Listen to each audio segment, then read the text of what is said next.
Now by the energy analyst Peter Atherton. He's in our Westminster studio. Peter, good to see you there. What's the rationale here?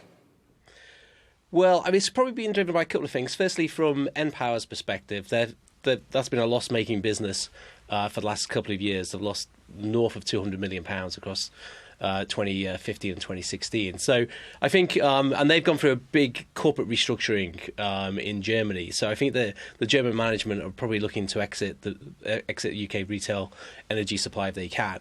As from SSE's perspective, retail's become a less important business over the last few years. They've focused very heavily on renewables and networks, so a much more sort of certain regulated type revenue stream. So again, the sort of volatility you get, although SSE has been profitable in energy supply, the sort of volatility you get in that business is probably not as attractive to them. But also, undoubtedly, a major factor will be the government's move to introduce price caps.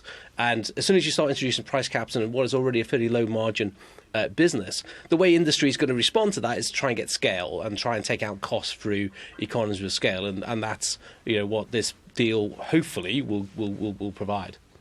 Yeah, I mean, the big question, I guess, Peter, is whether this is going to get past the competition authorities. What do you think?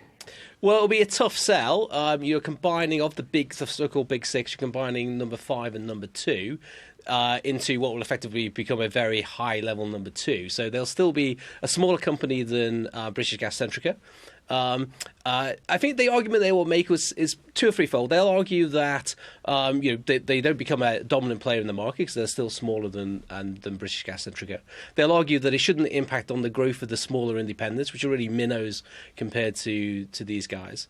And they'll also argue actually that because what the proposal appears to be that they will create a standalone energy supply business, which we don't have actually, because energy supply businesses are all embedded at the moment in these larger utility businesses. And they will argue that they're going to create a standalone energy supply business, which is actually something independents have been calling for a long time, because they see the vertical integration of the likes of SSE, where they're combining upstream operations and retail operations, as a significant competitive advantage. So I think that they'll have some pretty decent arguments for the competition authorities, but I think it still will be a tough sell.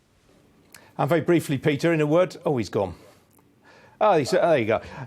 If this one gets past the competition watchdogs, do you expect more consolidation, in a word? It's very possible. It is very possible. Scale. This is a scale business, particularly with price caps. All right, Peter Atherton, got to leave it there. Thanks for joining me.